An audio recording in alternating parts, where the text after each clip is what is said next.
Là, c'est comme si on était entre nous. Merci, merci beaucoup. Alors, je voudrais remercier le président de la CAPL, cher Thomas, tous les participants de ce séminaire depuis ce lundi. Je voudrais m'excuser parce que c'est vrai, j'aurais pu être présent parmi vous déjà en début de semaine. Mais je ne sais pas si vous avez regardé un petit peu l'agenda du gouvernement au niveau des organisations de certains séminaires et conférences. C'était une semaine plutôt riche, puisque pour ce qui me concerne en tout cas, en plus de ce séminaire qui est organisé sur la valorisation des produits organiques, était organisé de façon concomitante un séminaire sur la réflexion de la gestion du monde maritime, la préservation de la mer avec Tiaki Moana et aujourd'hui encore Tere Otemoana.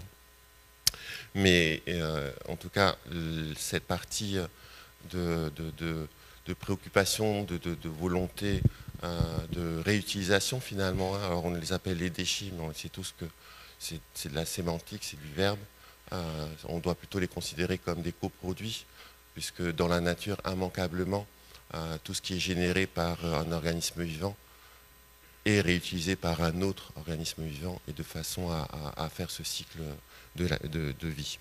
Donc c'est vraiment un grand honneur pour moi de clôturer ce séminaire interrégional du Pacifique dédié à un sujet essentiel pour l'avenir de notre agriculture et l'autonomie de nos Fénois, c'est-à-dire la valorisation des matières organiques.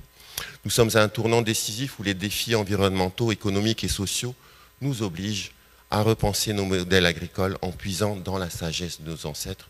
Et pour ça, je remercie très très vivement aussi la participation des associations qui permettent de pérenniser justement ce savoir traditionnel.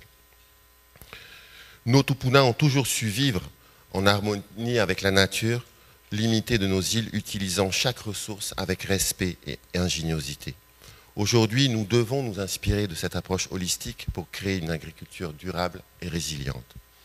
Et la meilleure prise de conscience, la meilleure prise en compte, des ressources organiques de nos îles, qu'il s'agisse de résidus agricoles, de sous-produits agro-industriels, de restes alimentaires ou de biomasse, est une opportunité majeure pour améliorer la fertilité de notre mama fénois ou notre mer nourricière.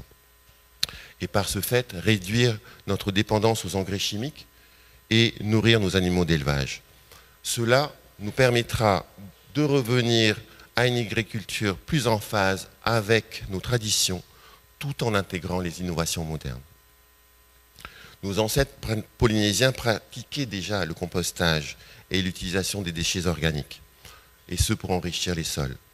Aujourd'hui, nous disposons de techniques avancées comme le lombricompostage, la microméthanisation, ou la production de farines animales, qui nous permettent de valoriser ces ressources de manière encore plus efficace.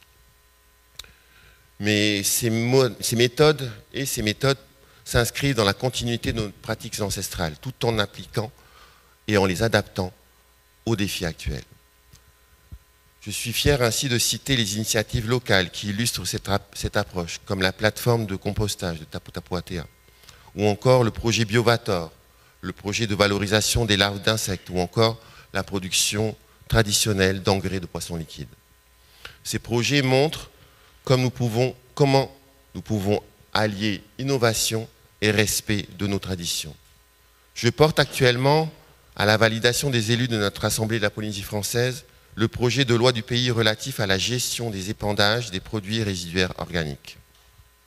C'est un pas important vers une meilleure valorisation de ces ressources.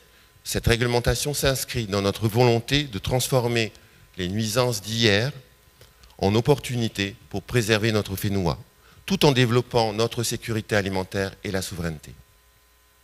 Ce séminaire a été une occasion unique de partager entre peuples d'un même territoire océanique nos expériences et nos connaissances. J'espère très sincèrement que ces échanges vous ont inspiré et qu'ils déboucheront sur des collaborations fructueuses dans l'esprit de partage et de solidarité qui caractérise notre culture polynésienne. Ensemble, en puisant dans l'héritage ancestral et en l'alliant aux innovations modernes, nous pouvons bâtir une agriculture circulaire plus efficiente et plus régénératrice de nos écosystèmes. Une agriculture qui nous ressemble et nous rassemble, tout en répondant aux défis du présent et de l'avenir. Je tiens à remercier très sincèrement tous les participants, en particulier nos invités des îles du Pacifique, ainsi que la CAPL et l'ADEME, pour l'organisation de cet événement.